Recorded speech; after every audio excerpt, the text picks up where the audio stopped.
তো পরবর্তী অঙ্কে যেটা বলা হয়েছে যে তোমার দেখো ক্ষেত্রফল নির্ণয়ের সূত্রটা দেওয়া আছে, তাই না? এটা তোমার হচ্ছে যখন আমার কোনো ত্রিভুজের তোমার বাহুগুলো দেওয়া থাকে তখন কি বলতো তার ক্ষেত্রফল যদি আমাদের নির্ণয় করতে হয় তাহলে নির্ণয় করার সূত্র কিন্তু এটাই, যেখানে এসটা হচ্ছে কি বলতো সেই ত্রিভুজের অর্ধ পরিসীমা, পরিসীমাকে অর্ধেক করলে এস এর মান পাওয়া যায়, ঠিক আছে?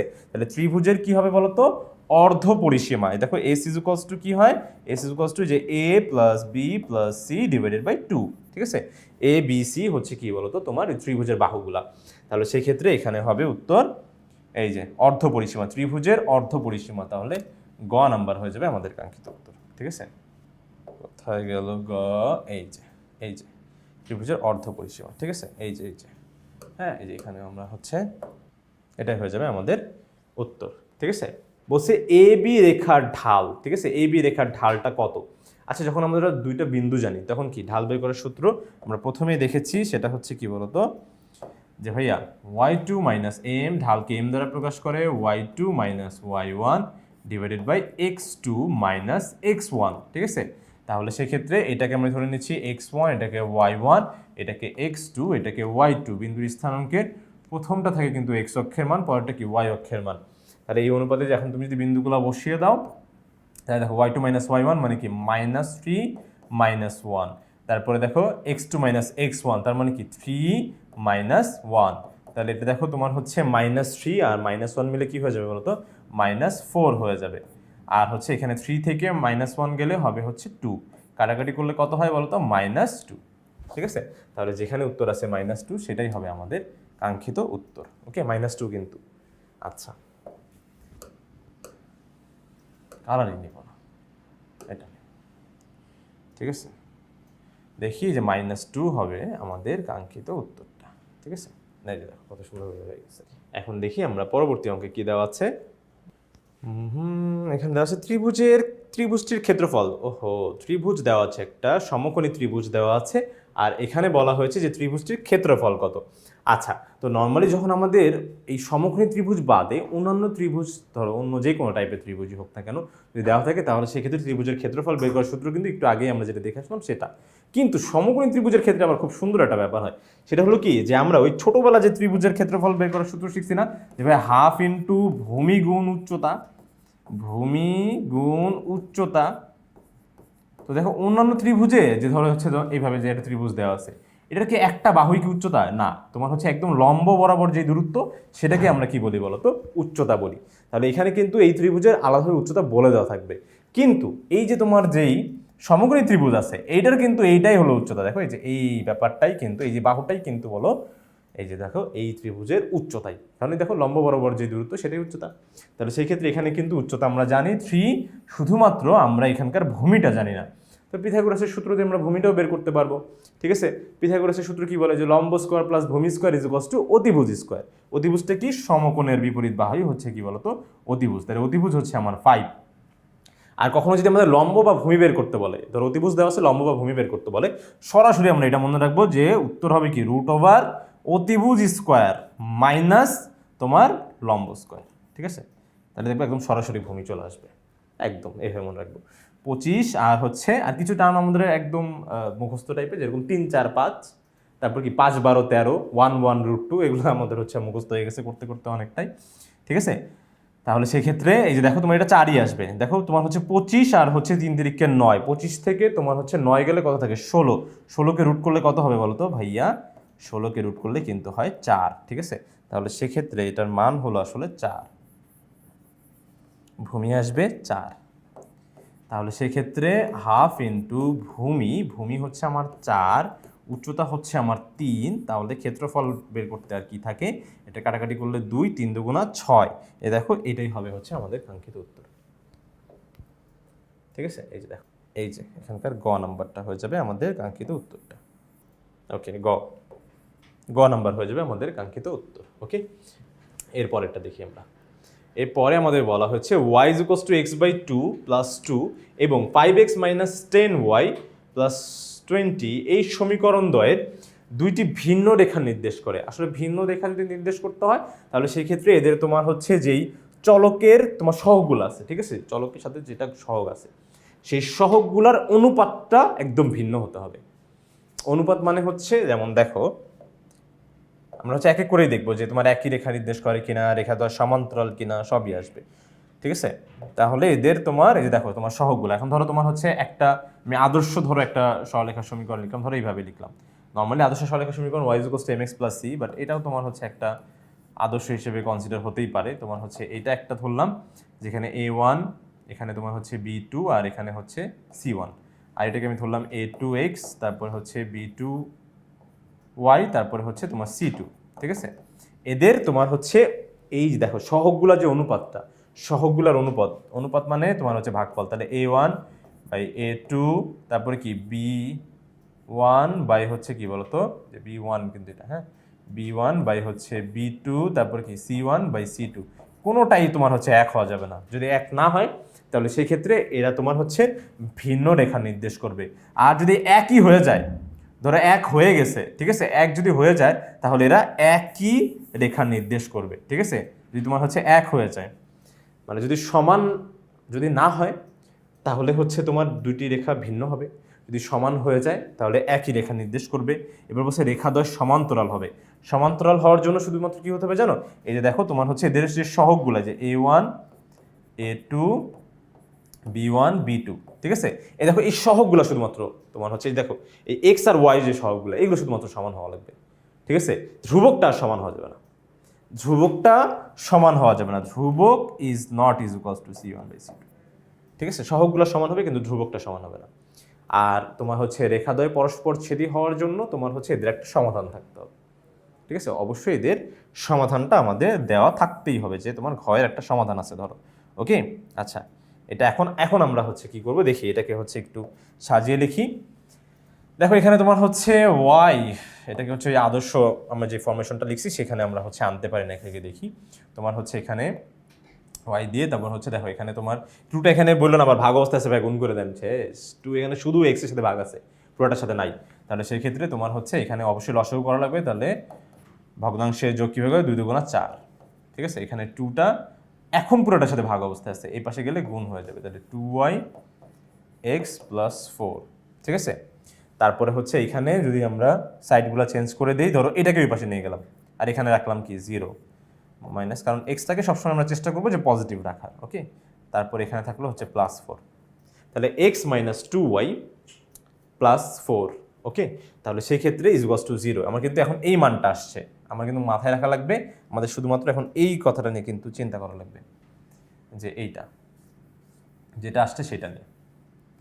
তাহলে সেই ক্ষেত্রে এইখানেও তোমার হচ্ছে যেটা দেওয়া আছে, যে তোমার হচ্ছে ধরো এই যে তোমার এইভাবে লিখলাম যেভাবে দেওয়া আছে। ঠিক আছে, এই ধরো 5x তোমার হচ্ছে -10y প্লাস কত বলো তো 20, একই, এইটা = 0 মানে হচ্ছে এটার মানও 0, একই কথা। ঠিক আছে, কিন্তু একটু তোমার হচ্ছে লিখলাম, মন চাইলো এইভাবে লিখে দেওয়ার জন্য, একই কিন্তু। তাহলে দেখি এদের হচ্ছে তোমার যে সহগগুলোর যে অনুপাতটা, সহগগুলোর অনুপাত আসলে কি আসে দেখি তো, সহগগুলোর অনুপাত এখানে দেখি, এটা সহগগুলোর অনুপাত। ঠিক আছে, আমরা ধরো প্রথমে আমরা নিলাম হচ্ছে এই যে এটাকে নিলাম। ঠিক আছে, এটাকে ধরলাম 1 নং, এটাকে ধরলাম 2 নং সমীকরণ। ঠিক আছে, তাহলে সেই ক্ষেত্রে এইগুলো সব a1, এটা হচ্ছে a2। ঠিক আছে, a1 a2, তাহলে 5 বাই হচ্ছে তোমার 1। এরপরে দেখি তোমার হচ্ছে এইটা, এখানে কত হবে -10 বাই হচ্ছে কত বলতো -2। সহগগুলা সমান হতে হবে, দেখি সহগগুলো সমান হয় কিনা, সহগের অনুপাতগুলো, আসলে সহগগুলো না, সহগের অনুপাতগুলো সমান হচ্ছে কিনা। তারপরে দেখি এইখানে হচ্ছে তোমার 20 ডিভাইডেড বাই কত বলো তো 4। ওকে, এখন এটা কাটাকাটি করলে কত হয় বলো, তাহলে এটা শুধু 5 হয়। আবার দেখো এইটা কাটাকাটি করলে তোমার হয় হচ্ছে কি বলতো শুধু 5। ওকে, শুধু 5 হয়। তারপর দেখো এটা কাটাকাটি করলে কত হয়, শুধু 5/1 মানে কি শুধু 5, সবই কিন্তু 5, সবগুলো সমান, এখানে সবগুলো কিন্তু সমান হচ্ছে। দেখো এটা কাটাকাটি করলে 5, আবার এটা কাটাকাটি করলেও তোমার হচ্ছে 5 হচ্ছে। ওকে, তাহলে সবগুলো কি সমানই হচ্ছে না, সবগুলা সমান। তাহলে যদি এরকম অনুপাতগুলো যদি একেবারে সমান হয়ে যায় তাহলে সেক্ষেত্রে এটা আর কিছু না, এই যে আমাদের কি বলতো তোমার এই যে একই সরলরেখা নির্দেশ করবে। আর যদি তোমার হচ্ছে কোনোটাই সমান না আসতো তাহলে কি বলতো দুইটা ভিন্ন রেখা নির্দেশ করতো। আর যদি দুইটা ওই যে তোমার এক্স এর অনুপাত ওয়াই এর সহগের অনুপাত যদি সমান আসতো তাহলে সমান্তরাল হয়ে যেত। ওকে, আশা করি আমরা হচ্ছে এটা বুঝতে পেরেছি। এখন আমরা সরাসরি চলে যাব আমাদের এই যে 7 নম্বর অঙ্কটাতে। তো 7 নম্বর অঙ্কে বলা হয়েছে y = x - 3 এবং y = -x + 3, এর ছেদবিন্দু কত। এখন কখনো যদি সরলরেখার ছেদবিন্দু বের করতে হয়, জাস্ট সরলরেখার সমীকরণগুলো সমাধান করে দাও। সরলরেখার সমীকরণ সমাধান করে দিলে, ঠিক আছে, সরল রেখার সমীকরণ সমীকরণ সমাধান করলেই, ঠিক আছে, সমাধান করলে আমরা ছেদবিন্দু পেয়ে যাব, ঠিক আছে। করলে কি চলে আসবে বলো, করলে ভাইয়া ছেদবিন্দু চলে আসবে, ছেদবিন্দু, ঠিক আছে। তাহলে সমীকরণ সমাধান করার আমরা হচ্ছে বিভিন্ন উপায় জানি, আমরা প্রতিস্থাপন, অপনয়ন, ঠিক আছে, বা বজ্রগুণন, যে কোনো একটা দিয়ে আমরা করলেই হবে। কিন্তু নর্মালি এটা হচ্ছে আমার মনে হয় যে প্রতিস্থাপন করলে আসলে সুবিধা হয়। প্রতিস্থাপন মানে কি, যে কোনো একটা চলকের মান আরেকটা তোমার হচ্ছে সমীকরণে বসিয়ে দাও। ধরো এই সমীকরণে দেখো y এর মান কি x-3। এখন এই সমীকরণের মান, এটাকে আমি ধরলাম 1 নম্বর সমীকরণ, আর এটাকে আমি ধরলাম 2 নম্বর সমীকরণ, ঠিক আছে। এখন আমরা লিখলাম যে তোমার হচ্ছে 1 নং হতে y এর মান, হ্যাঁ, y এর মান তোমার হচ্ছে কিসে বসিয়ে বলো তো, y এর মানটা আমরা হচ্ছে এই যে 2 নং সমীকরণে বসিয়ে, ঠিক আছে, 2 নং এ বসিয়ে, তাহলে দেখি তো বসিয়ে কি পাই। তোমার হচ্ছে এই যে দেখো, তোমার y এর মান কত, x-3। তাহলে এই y এর জায়গায় কি দিব বলো তো, এই যে এই মানটা আমি হচ্ছে এই y এর জায়গায় বসিয়ে দিব। তাহলে কত হবে, y এর জায়গায় লিখবো x-3। এই দেখতে পাচ্ছ, এই দেখো x-3 যে y, তাহলে y এর জায়গায় কি দিলাম, x-3। এবার দেখো y এর মানটা কত দেওয়া আছে, -x+3 আছে। আর -x যখন সাইড চেঞ্জ করবে, তখন এই পাশে কি প্লাস হয়ে যাবে। তাহলে x প্লাস এক্স আর -3 যখন এই পাশে চলে যাবে তখন কি +3 হয়ে যাবে। তাহলে 3 + 3, তাহলে সেই ক্ষেত্রে এটা কত হলো, 2x আর হচ্ছে 6। তাহলে x কত হচ্ছে ভাইয়া 3। হ্যাঁ, x এর মানটা কত আসলো, 3, ঠিক আছে।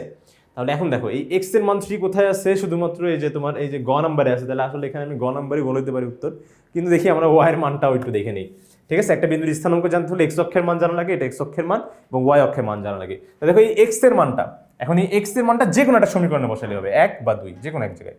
যে ভাইয়া x এর মান এখানে লিখবো, এখানে লিখলাম, হ্যাঁ, একটু বুঝছো কিন্তু, যে x এর মান কোথায় বসাবো বলো, যে একে বসিয়ে, ঠিক আছে, একে বসিয়ে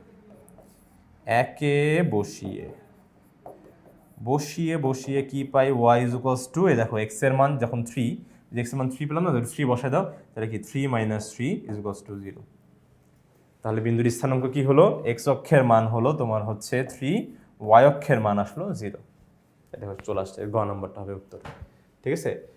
গ নম্বর হয়ে যাবে আমাদের কাঙ্ক্ষিত উত্তর, গ, এই যে এটা, ঠিক আছে বন্ধুরা। তাহলে সেক্ষেত্রে আমরা এখন দেখতে পাচ্ছি আমাদের 8 নম্বর অঙ্কটাতে, 8 নম্বর অঙ্কে কি বলছে তোমার হচ্ছে যে নিচের তথ্যের আলোকে 8 ও 9 নম্বরটা সমাধান করতে বলছে। তো দেখো তোমার নিচের তথ্যটা কি বলা হয়েছে যে x = 1 এবং y = 1 রেখাদ্বয় যে বিন্দুতে ছেদ করে তার স্থানাঙ্ক নির্ণয় করতে বলছে। তাহলে দেখো তোমার x = 1 এবং y = 1। আচ্ছা, এটা মানতেও তোমাদের একটু কষ্ট হচ্ছে না, যে x = 1 মানে x জাস্ট একটা মান দেওয়া আছে, এটাও একটা সরলরেখার সমীকরণ? অবশ্যই ভাই, এটাও একটা সরলরেখার সমীকরণ। তাহলে এই সরলরেখার সমীকরণগুলো আসলে কেমন সেটা হচ্ছে আমরা একটু দেখে নিই। দাঁড়াও, আমরা হচ্ছে এখানে একটু দেখতে পারবো যে হচ্ছে যে একটু এঁকে দেখবো যে আসলে কি x = 1 একটা সরলরেখার সমীকরণ আদৌ কিনা। ওকে, আচ্ছা, ধরো আমাদের হচ্ছে দেওয়া আছে, তো x কত দেওয়া আছে ভাইয়া, 1 দেওয়া আছে। আচ্ছা, আর একটা দেওয়া আছে তোমার হচ্ছে y কত দেওয়া আছে, 1 দেওয়া আছে, ঠিক আছে। ধরো আমি y 1 দিয়ে করলাম। ওকে, যে y 1, এটাকে আমরা বলতে পারি যে তোমার হচ্ছে 0 × x + 1, দেখা যায় না বলো তো? হ্যাঁ ভাইয়া, দেখা যায়, কারণ 0 × x গুণ করলে সেই 0ই হয়, যে এলাও হে কদু। তাহলে সেক্ষেত্রে আমরা এখন একটা কাজ করতে পারি, সেটা হচ্ছে ধর একটা হচ্ছে ঘর রাখলাম। ওকে, এই ঘরে এখন হচ্ছে আমরা এই যে দেখো, এটাকে 1 2 3 4টা তোমার হচ্ছে বিন্দুর স্থানাঙ্ক বের করব। ধরো এখানে আমি x এর ভ্যালু, যদি এটা x এর ভ্যালু, এটা y এর ভ্যালু, ধরো আমি যদি x এর মান 1 বসাই, ধরো x এর মান 1 বসাইলাম, তাহলে y এর মান কত আসে ভাই? x এর মান 1 বসালে y এর মান না 1ই আসে, কারণ 1 × 0 করলে এটাও 0 হয়ে যায়, কিন্তু এখানে y এর মান 1 থাকে। তারপর দেখো x এর ভ্যালু যদি আমি 2 বসাই, তাও 2 × 0 0, ঠিক আছে, তাহলে থাকবে কি শুধু 1। যদি আমি -1 বসাই, তাও কি শুধু 1, ঠিক আছে, 2 কেন 1। ওকে, আবার যদি -2ও বসাই, তাও কিন্তু দেখো শুধু 1ই আসবে। তার মানে x এর মান তুমি যাই বসাও না কেন এইখানে, ঠিক আছে, y এর মানটা কি আসতেছে বলো তো, 1ই আসতেছে। তাহলে সেই ক্ষেত্রে এই বিন্দুগুলো যদি এখন আমি বসিয়ে দেখি যে আসলে যে সরলরেখার সমীকরণটা কি হয় কি না, বা সরলরেখাটা যদি সমীকরণ যদি হয় তার মানে কি এটা একটা সরলরেখাও হবে, তাহলে সেই সরলরেখাটা দেখতে কেমন হবে সেটাও আমরা হচ্ছে এখানে দেখতে পাবো। ওকে, এখানে আমরা দেখতে পারবো। ওকে, তাহলে সেক্ষেত্রে দেখো এটা হচ্ছে আমাদের এক্স অক্ষ ধরো, এটা হচ্ছে আমাদের ওয়াই অক্ষ। ওকে, তাহলে সেক্ষেত্রে প্রথম বিন্দু বলছে 1,1, এক্স এর মান 1, ওয়াই এর মান 1। তার মানে কি এটা এক্স অক্ষ বরাবর 1 একক যাবে, ওয়াই অক্ষ বরাবর উপরে 1 একক, তার মানে যে এখানে এসে পৌঁছাবে। এই বিন্দুর স্থানাঙ্ক কত? 1,1, ঠিক আছে। তারপর দেখো পরবর্তী বিন্দু কত? 2,1, তার মানে এক্স এর মান যখন 2, ওয়াই এর মান কি? 1ই, ওয়াই এর মান 1ই, ঠিক আছে। এক্স এর মান 2 কিন্তু ওয়াই এর মান 1 এখানে ফিক্স। তারপর যখন এক্স এর মান -1, দেখো -1, তার মানে এক্স এর মান -1 কোথায় বলো তো? বাম দিকে, এই বাম দিকে। ওয়াই এর মান কি? 1, তার মানে যেখানে -1 এক্স এর মান সেখানেও তোমার ওয়াই এর মান 1ই। তারপর যখন -2 বসাচ্ছে তার মানে আরো বাম দিকে সরে আসতেছে, তাও কি ওয়াই এর মানটা পরিবর্তন হচ্ছে না, -2,1ই থাকতেছে। তার মানে এখন যদি আমি এই বিন্দুগুলো যদি যোগ করে দিই তাহলে আমি যে সরলরেখাটা পাচ্ছি দেখো সেটা কি মোটামুটি এক্স অক্ষের সমান্তরাল একটা সরলরেখা হচ্ছে না? হ্যাঁ, একটু বাঁকা লাগতেছে বাট এটাই কিন্তু এক্স অক্ষের সমান্তরাল সরলরেখা। ওকে, এই দেখো এক্স অক্ষের সমান্তরাল সমান্তরাল সরলরেখা কখন হয়? যখন মধ্যবর্তী দূরত্বটা সমান হয়। তাহলে সেক্ষেত্রে এক্স মানে Y is equals to something, দেখো Y is equals to something ছিল, সেই সরলরেখাটা কি কেমন আসছে দেখো তো? এক্স অক্ষের সমান্তরাল আসছে ভাইয়া। যে y is equals to something, তার মানে Y is equals to something বারবার কেন বলতেছি? যে ওয়াই মান 2 থাকতে পারে, 3 থাকতে পারে, -1 -2 থাকতে পারে, ঠিক আছে। তাহলে সেই ক্ষেত্রে আমরা ধরে নিব যদি আমাদের এখানে y is equals to something মানে ধরো বি দেওয়া আছে, ঠিক আছে, এরকম একটা মান দেওয়া থাকতে পারে, তাহলে সেটা অবশ্যই হবে, সেই সরলরেখাটা অবশ্যই হবে কি বলতো? এক্স অক্ষের সমান্তরাল, হ্যাঁ, ওয়াই অক্ষের না কিন্তু। Y is equals to something হলে সেটা হবে এক্স অক্ষের সমান্তরাল একটা সরলরেখা, সমান্তরাল। ওকে, সমান্তরাল সরলরেখা হয়ে যাবে, ঠিক আছে। ঠিক একই রকম যদি x ইকুয়ালস টু 1 থাকে তাহলে এটাকেও আমরা হচ্ছে লিখতে পারবো যে ভাই x ইকুয়ালস টু 1 থাকলে এটাকেও লেখা যাবে। আমি হচ্ছে একদম প্রমাণ সহ দেখাচ্ছি, দেখো প্রমাণ সহ, এই দেখো প্রমাণ সহ বুঝবো যে 0 × y + 1 লেখা যায়। এরপরে হচ্ছে আরেকটা বক্স, এই যে দেখো আরেকটা বক্স, ঠিক আছে। এখন এখানেও আমরা হচ্ছে মান বসাবো, 1টা 2টা 3টা 4টা মান বসাবো, ঠিক আছে। এখানে ধরো এক্স এর মান, এটা ওয়াই এর মান। এখন এখানে ওয়াই এর মানটা চিন্তা করবো যে ভাই ওয়াই এর মান 1 হলে এক্স এর মান 1ই থাকে, ওয়াই এর মান এখানে বা এক্স এর মান না, এক্স এর মান আমরা পাবো, হ্যাঁ। ওয়াই এর মান যদি আপনি হচ্ছে এখানে যদি 2 বসান তাও এক্স এর মান হচ্ছে 1, এখানে যদি -1 বসান তাও হচ্ছে 1, যদি -2 বসান তাও হচ্ছে 1। তাহলে সেক্ষেত্রে এই বিন্দুগুলো যখন আমি বসাবো, এই যে দেখো এখানে তোমার হচ্ছে প্লেস করব, তখন দেখবা যে যেই সরলরেখাটা আসতেছে যখন যোগ করবা, যোগ করলে দেখবা যে সরলরেখাটা আসবে সেটা হবে কি বলতো? দেখেই বলে দেওয়া যাচ্ছে যে ভাই এইটা হবে অবশ্যই ওয়াই অক্ষের সমান্তরাল, ঠিক আছে। এরকম দেখবো যে ওয়াই অক্ষের সমান্তরাল একটা সরলরেখা আসছে, ঠিক আছে, ওয়াই অক্ষের সমান্তরাল, এই যে দেখো, ঠিক আছে। দেখো এই যে ওয়াই অক্ষের সমান্তরাল একটা সরলরেখা আসবে, তার মানে এক্স ইকুয়ালস টু সামথিং সেটা অবশ্যই হবে কি বলতো? ওয়াই অক্ষের সমান্তরাল একটা সরলরেখা। ওকে, তাহলে এক্স ইকুয়ালস টু এ হলে সেটা হবে ওয়াই অক্ষের সমান্তরাল, ঠিক আছে। তাহলে y is equals to something হলে সেটা হবে এক্স অক্ষের সমান্তরাল, এবং x is equals to something হলে সেটা হবে ওয়াই অক্ষের সমান্তরাল। কেন কিভাবে সেটা আমি হচ্ছে প্রমাণ সহ কিন্তু এখানে দেখিয়ে দিয়েছি, ঠিক আছে। এবার তোমরা এতটুকু মনে রাখলেই হবে। ওকে, তোমরা এতটুকু মনে রাখলেই চলবে। আচ্ছা, এখন বলছে এই কতটুকু আমরা হচ্ছে বুঝতে পেরেছি। এখন বলছে যে এরা হচ্ছে পরস্পরকে কোন তোমার হচ্ছে বিন্দুতে ছেদ করে, পরস্পরকে কোন বিন্দুতে ছেদ করে, ঠিক আছে, এদের স্থানাঙ্কটা কত সেটা জানতে চেয়েছে। তাহলে কোন বিন্দুতে ছেদ করে আমরা হচ্ছে একটু দেখি। যে দেখো তোমার হচ্ছে এই ধরনের সরলরেখা না, মানে তোমার হচ্ছে ছেদবিন্দু বের করা খুব সহজ। যে এখানে এক্স এর মান 1, ওয়াই এর মান 1, মূলত কি করা লাগে? সরলরেখার সমীকরণগুলো সমাধান করা লাগে না? তো সমাধান করার কি দরকার? এখানে এক্স এর মান 1, ওয়াই এর মান 1 তো দেওয়াই আছে, ঠিক আছে। তারপরে আর এরা দেখো তোমার হচ্ছে এই দেখো এই দুইটা বিন্দু কিন্তু কমন, এই দেখো এই বিন্দুটা কিন্তু কমন, এই যে দেখো এই যে 1,1 এবং 1,1, ঠিক আছে। তাহলে এই যে এখানেই কিন্তু ওরা একে অপরকে ছেদ করতেছে, ঠিক আছে, যেখানে এসে ছেদ করবে। তাহলে এক্স এর মানও 1, ওয়াই এর মান 1, এদের ছেদবিন্দু হবে কি বলতো? 1,1, ছেদবিন্দু হবে 1,1, এই যে এইটা হবে তোমার ছেদবিন্দু। এরপরে বলেছে x equals to 1, y equals to 1 রেখাদ্বয় অক্ষদ্বয়ের সাথে যে ক্ষেত্রটি তৈরি করে, কি ক্ষেত্র বলা নেই, কিন্তু যেই ক্ষেত্রটি হইতে পারে ত্রিভুজ ক্ষেত্র, হইতে পারে চতুর্ভুজ ক্ষেত্র, কিন্তু কি ক্ষেত্র আমরা হচ্ছে আগে একটু দেখি যে আসলে কি ক্ষেত্র তৈরি করছে। দেখো তো এই যে দেখো এক্স অক্ষের সাথে, এটা তো এক্স অক্ষ না, আর এটা হচ্ছে তোমার এটা যে এক্স ইকুয়ালস টু সামথিং হবে সেটা হবে কি বলতো? এক্স ইকুয়ালস টু 1, এটা হচ্ছে ভাইয়া ওয়াই অক্ষের সমান্তরাল, আর ওয়াই ইকুয়ালস টু 1 এটা হবে এক্স অক্ষের সমান্তরাল, ওকে, তাহলে সেক্ষেত্রে যে ক্ষেত্রটা তৈরি হয়েছে অক্ষদ্বয়ের সাথে, দেখো এক্স অক্ষ আর ওয়াই অক্ষের সাথে যে ক্ষেত্র তৈরি হয়েছে, সেই ক্ষেত্রটা আসলে হচ্ছে একটা চতুর্ভুজ হয়েছে। এ দেখো চতুর্ভুজ, ঠিক আছে, এ দেখো এই দুইটা মিলে একটা চতুর্ভুজ তৈরি করছে। তাহলে এখন চতুর্ভুজে আমাদের ক্ষেত্রফলটা বের করতে হবে। এখন যদি আমরা বিন্দুর শীর্ষ মানে চতুর্ভুজের শীর্ষবিন্দুগুলো যদি জানি, চতুর্ভুজে যদি শীর্ষবিন্দুগুলো জানি, তাহলে সেই ক্ষেত্রে এটা ক্ষেত্রফলও বের করা যাবে। ক্ষেত্রফল নির্ণয়ের সূত্র আমরা হচ্ছে দ্বিতীয় অধ্যায়ে শিখেছি, ঠিক আছে। তাহলে সেক্ষেত্রে দেখো এই বিন্দুটা কত, এই বিন্দুটা কিন্তু তুমি জানো যে 1,1 ঠিক আছে, কিন্তু তুমি এই বিন্দুটা জানো না, আবার এটাও জানো না, আবার এটাও জানো। এটা হচ্ছে কি বলতো, এটা এক্স অক্ষ আর ওয়াই অক্ষের ছেদবিন্দু। তো এক্স অক্ষ আর ওয়াই অক্ষ একে অপরকে দেখো তোমার 0,0 বিন্দুতে ছেদ করে, কারণ এখানে এক্স অক্ষের মানও 0, ওয়াই অক্ষের মানও কি হবে বলতো 0, অরিজিন বা মূল বিন্দু, ঠিক আছে। আর এখানে এটা জানলা তোমার হচ্ছে 1,1, ঠিক আছে, 1,1। আচ্ছা, তাহলে 1,1 কিন্তু উপরে থাকলো। এখন বের করা লাগবে যে এই বিন্দুগুলা। এখন দেখো, যতক্ষণ পর্যন্ত একটা বিন্দু এক্স অক্ষের উপরে আছে, এক্স অক্ষের উপরে, ততক্ষণ পর্যন্ত একটা বিন্দুর স্থানাঙ্ক জানতে হলে তো ভাইয়া ওইটার এক্স অক্ষের মান লাগে, ওয়াই অক্ষের মান লাগে। তাহলে এক্স অক্ষের উপরে যতক্ষণ পর্যন্ত একটা বিন্দু আছে, এর ওয়াই অক্ষের মানটা কত হবে বলো তো? 0 হবে কিন্তু, কারণ ওয়াই অক্ষের মানের জন্য তো উপরে বা নিচে যায়, যেহেতু উপরেও যায় না নিচেও যায় না, এখানেই থেকে গেছে, তাহলে সেই ক্ষেত্রে এখানে কিন্তু অবশ্যই ওয়াই অক্ষের মানটা কত হবে বলো তো? 0 হবে। তাহলে এক্স অক্ষের উপরে যে কোনো একটা বিন্দুর ওয়াই অক্ষের মান কি হবে বলো তো?